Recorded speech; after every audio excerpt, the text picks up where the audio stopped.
Good morning. I'm Reverend Dr. Brigitte Heimers of the Teaching of the Inner Christ here in El Cajon.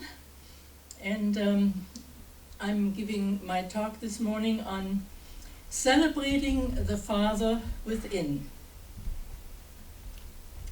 The theme of our worship services during this month of June is celebrating the Father within, which is also the title, of course, of my talk this morning.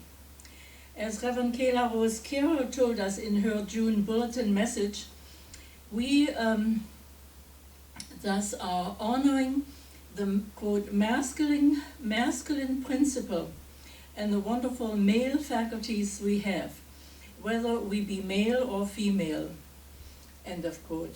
And her message then continues on page 3. So this month, let's truly pay attention to the Father, especially within ourselves, and I suggest let's also love the Father outside ourselves and within all creation. God wisely provided a father and a mother within all creation to propagate life. And although we have been given an individual Father on earth, we all originate from the infinite God. So all of us can be secure in the knowledge that God cares, protects, guides, and leads us in the right direction, and only wants the best for us. The role of Father is often described as a mentor and a supportive presence when we are trying something new. So these past few days, several hosts on radio and commentators on television have paid tribute to these ideas of father, mentor, guide, supportive presence. The other evening, when I listened to KPBS News Hour, Chris Cuomo introduced his colleague Anderson Cooper to the program, and he said to Anderson, quote, "Let me congratulate you first of all on being the newest father in our News Hour family. And because over the years you have always honored the fathers on our program, I want to thank you for the love which no doubt your newborn son is going to receive from you," end of quote. I thought that was a very touching gesture, and I'm sure Anderson Cooper did not anticipate these spontaneous words from Chris Cuomo. According to our calendar for 2020, we will celebrate Father's Day officially on June 21st. But let me share with you today the unity message from the Daily Word for that day.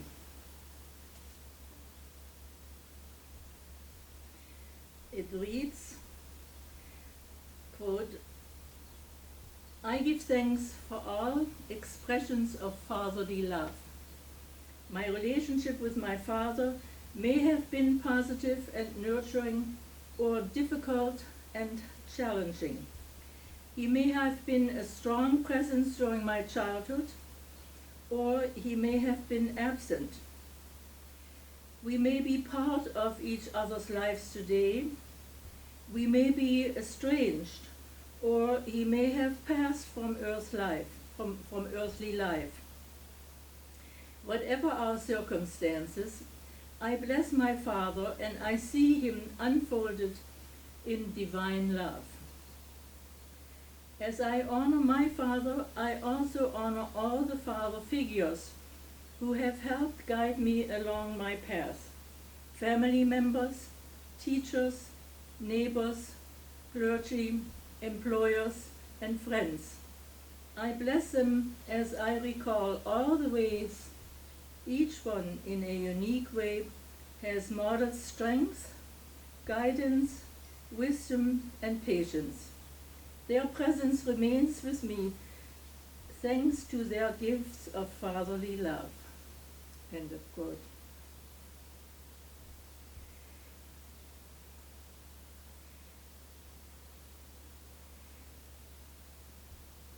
Even though my own father passed on 47 years ago, I still remember with great joy the special relationship and bond we had with each other.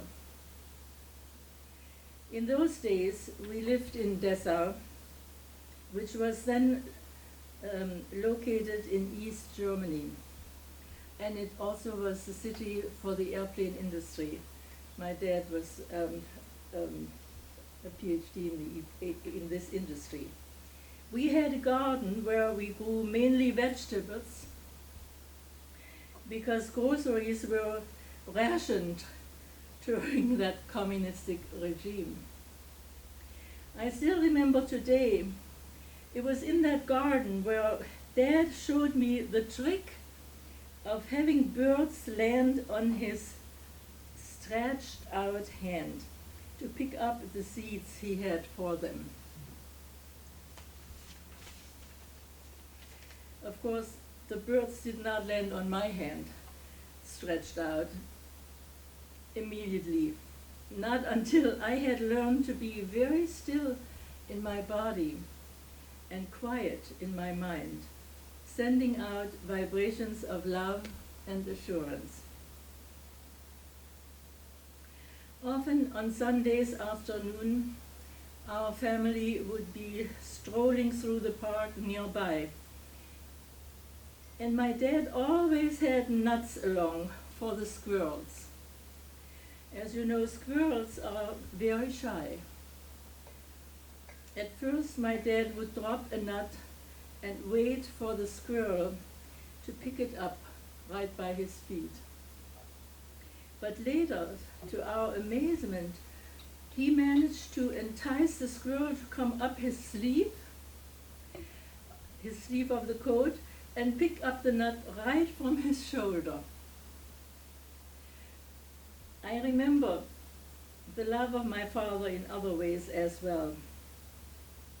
He always helped me with two subjects, algebra and math problems, and shared with me showed me one step further from what I just had learned in school. He had a way to make things interesting, and of course he was very patient as well. I remember I would jump on his lap to cuddle with him, even in my teenage years. There was a time where my dad had the appearance of being hard of hearing. So it was even more natural for me to be on his lap and speak close to his ear, because I and my mother and my sister did not want him to be left out of any conversation. Fortunately, surgery finally restored his hearing, and I still remember when he was saying he could hear the birds, or he could hear the bees fly by. It was very exciting for me to hear him say that. So let me turn now from my earthly father to the spiritual father we all share. I want to read and share with you from Jesus' Love, the first book of channeled messages from the present Jesus through an anonymous group of adult sensitives. And I read from page 28.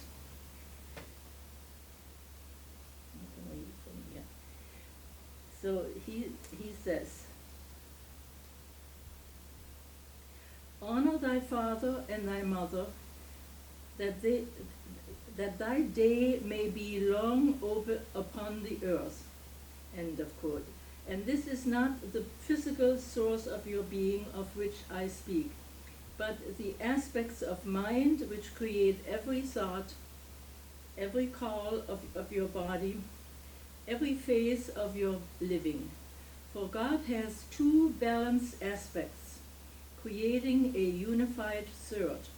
And this is the principle of all of living. And there's the father and the mother and the child. So to each of you, in your thinking, in each thought, there will be father and there will be a mother to create the finished thought. Let the thought go back to its balanced source. Let it find there its truth.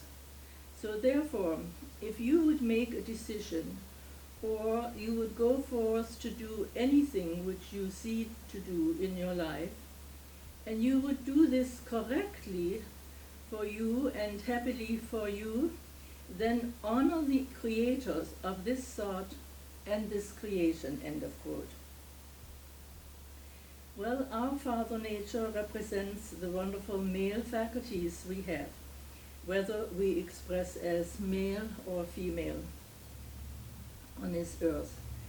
Each one of us is endowed with the power of choice and decision, the power to analyze and to reason, the power to be a leader and a master.